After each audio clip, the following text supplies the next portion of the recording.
Muito bem, amados irmãos, eu quero cumprimentar a todos com a paz do Senhor Jesus, amém? Que Deus os abençoe, que Deus lhes dê muita paz, muita alegria. Eu quero deixar nessa noite um versículo da palavra de Deus que se encontra em Ezequiel 37.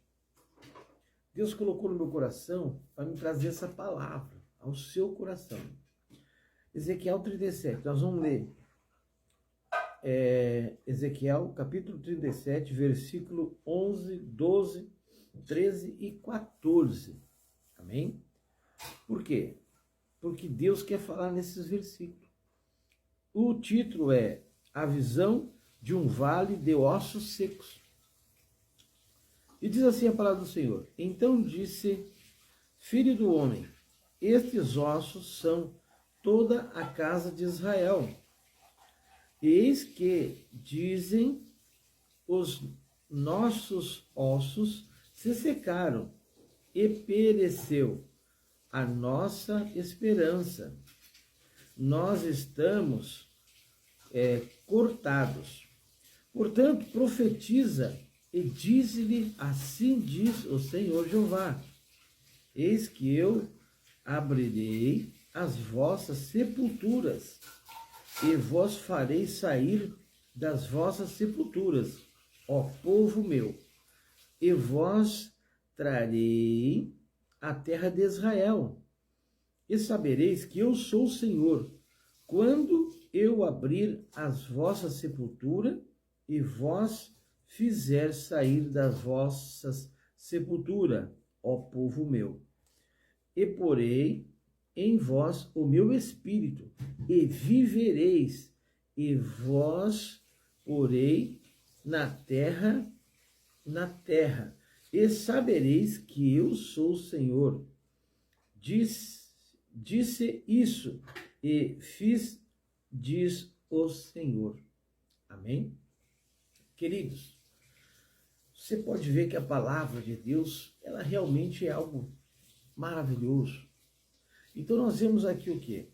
Esta palavra, ela está falando com toda a igreja, com todos os irmãos, com as irmãs, com o povo em geral, com todas as igrejas, não só com uma igreja, mas aqui o Senhor está falando com a igreja dele, com a noiva. Porque não existe várias noivas, não. Existe uma só noiva na face da terra. Um pouco de cada igreja será arrebatado, um outro pouco, com certeza, não será arrebatado, segundo o que se estima, entende?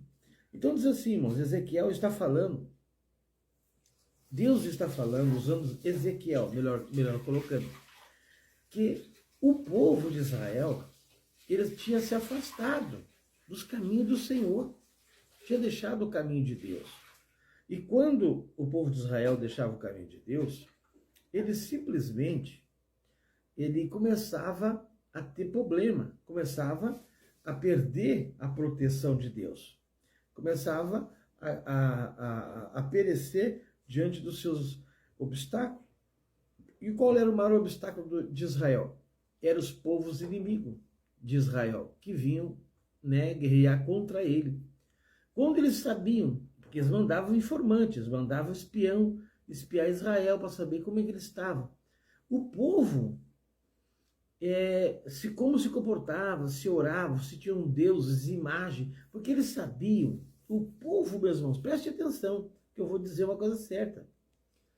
O povo inimigo, como uma estratégia de guerra, ele estudava aquele país. Todo ataque a um país, você não vai lá e vai mandar soldado para lá com o general, com o coronel, com armamento bélico.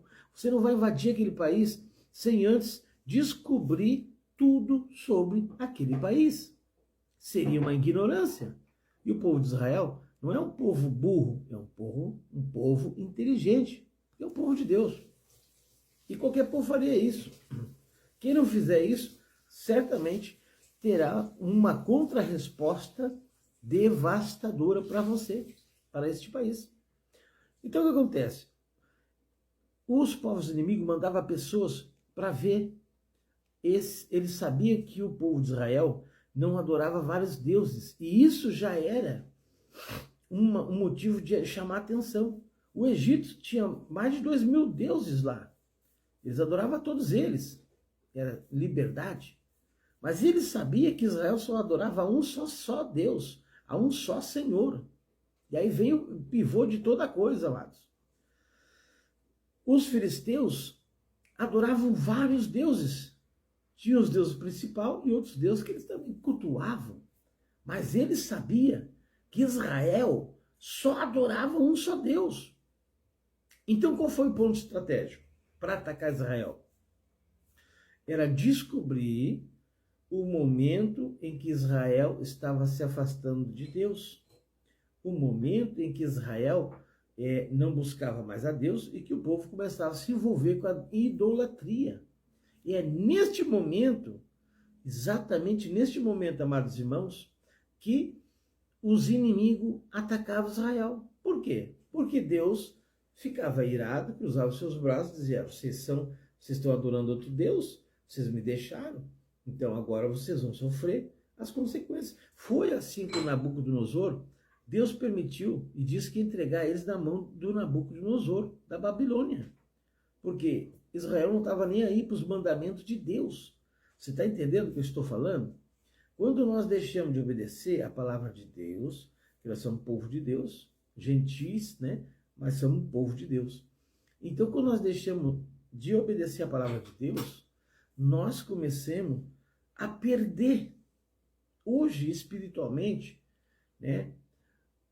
Nós colocamos o quê? Nosso maior inimigo da igreja na face da terra, para concluir, para não prolongar muito o vídeo, amados.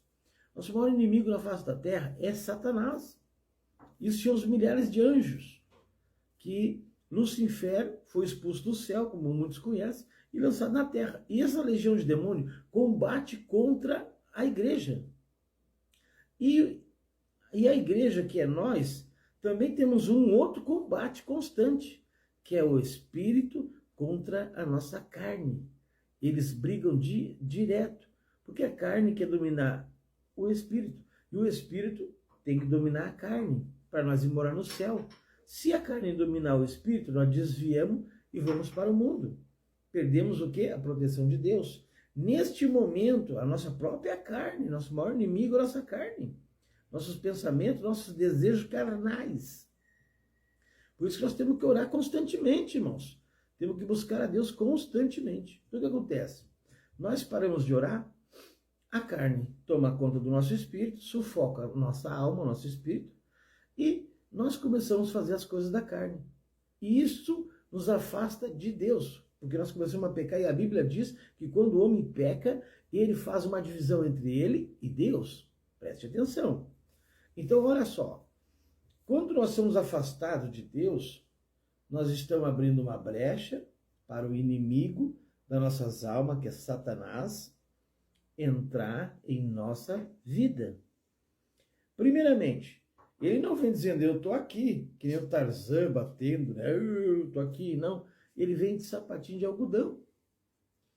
Ele vem introduzindo na tua vida coisas que você não fazia, né? Ele vai introduzindo. Quem bebia, começa a beber, um golinho hoje, um golinho amanhã. Quem fumava, começa a fumar, né? Quem adulterava, começa a dar uma paqueradinha hoje, uma paqueradinha amanhã, tá? Começa, entendeu? Dar liberdade. Assim, o diabo começa a minar a sua vida. E não era diferente.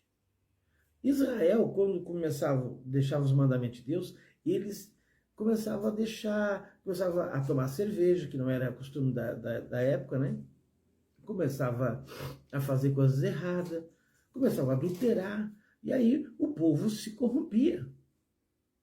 Por isso, meus irmãos, que Jesus se preocupou com nós e colocou os pastores para apacentar os seus rebanhos.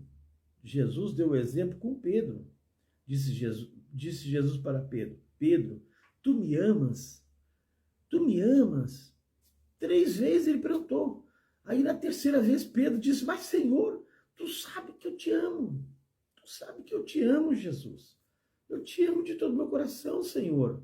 Tu é o meu Senhor. Então, Pedro, apacenta o meu rebanho. Amém? Então preste atenção. Você que é pastor e ama a obra de Deus, você tem que estar vigiando. Aqui